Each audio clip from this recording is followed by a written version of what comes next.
I'm Alice Burdick, and I'm here in Mahone Bay, Nova Scotia, which is pretty much the total opposite of the country from where you are. And this is my book, my latest book, Holler, a book of poetry, which was published by Mansfield Press just in April of this year, April 2012. And I'll be reading some poems from this book to you.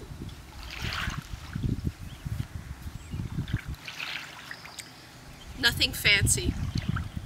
The sparkling lights of nothing, honey. Nothing fancy, nothing empty, always full of sand.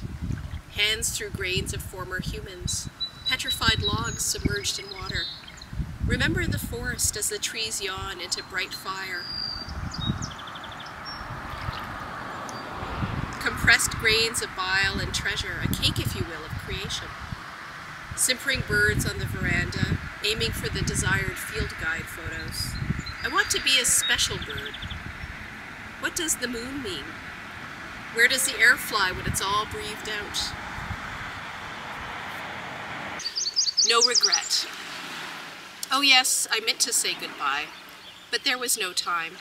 There is never no time, or always a small slice of time in which to grow horns and fangs.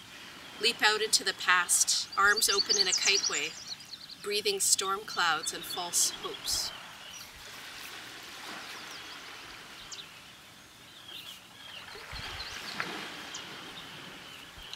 Scenic route. I won't buy the round device that restrains children in the water. All I see are trucks, trucks and ducks. Ducks on the shore, gaining on the tourist throwing bread. Eagle flies so close to our car, straight across the highway. Its totally feathered body waves. Its eyes, in fact, are totally round. Voices. The phone is full of hot air, a bellows. But it's not ghosts. No, don't worry. Air is just a huge sound in a small space. What you think are voices, yes, but your own brain has made them, a mini-chambered thing, full of words known since go. So open up your mouth and let them out into the hot air of the receiver so the other ear can hear them. All sounds the sound.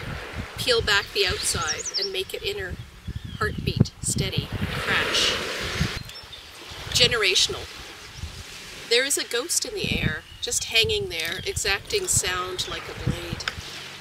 When you have no mouth, you use what's at hand. Air to water, water to steam, dreams shining through the windows and lighting the night in pieces. How many moons can you count, ghost? How many invisible stars are embedded in the bird dreams? The marginal id makes its presence known with the shadows stretching over trees and mounds of snow. Heat pours out from eyes and ears, a roar of fear, circle of sadness and memory. Downstairs, the kids keep the conversation up with the elders, climbing on the furniture and throwing cars around. Daylight's party. Stream on, sweet sun.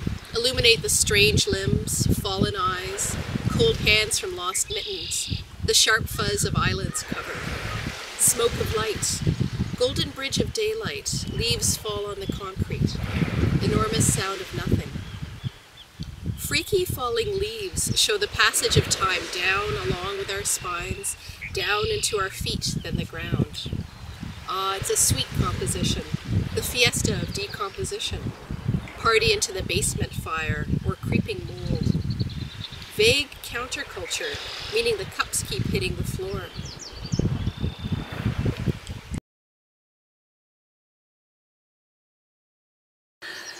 So here's a little writing exercise to try. Make sure that you're in a place in your home that's filled with objects that are really familiar with you. Maybe your dog is lying there.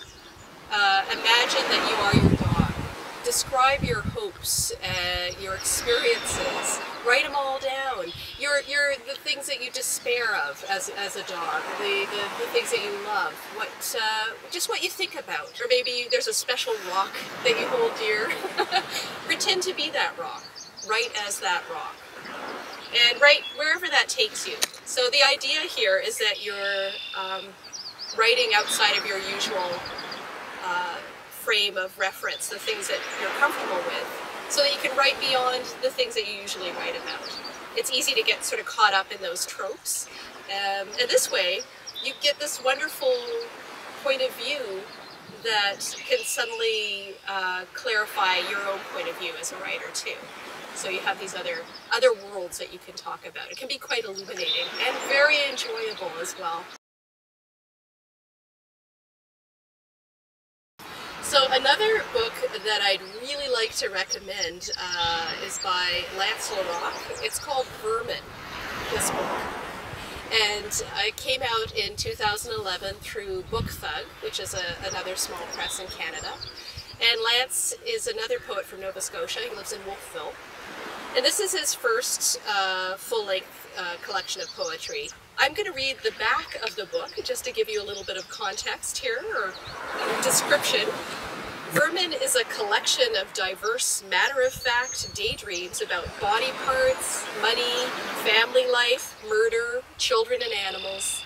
Whimsical, unsettling, and even creepy, these poems are united by an urge to crawl out from the suffocating spells of late capitalism and take a look around. The thing that I really like about Lance's poems is that they're full of humor and despair and just lots of visceral shocks, lots of surprises, and they're very humane as well. And there's a definite thread of surrealism running through them all.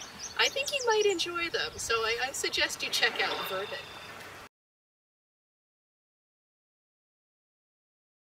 I just wanted to say before I go that I started writing seriously at around the same age that you are now, and one of the real keys that I found then, and I still find, is to read as much as possible. If you're a poet,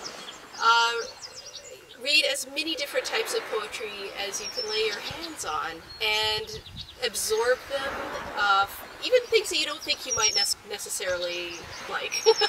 Even those are really good. The key is to keep writing and to keep reading and be informed by them. So I want to wish you lots of luck with your writing life, and I wish you a writing life of exploration and joy. And I would like to say goodbye from Nova Scotia. Maybe I'll meet you someday.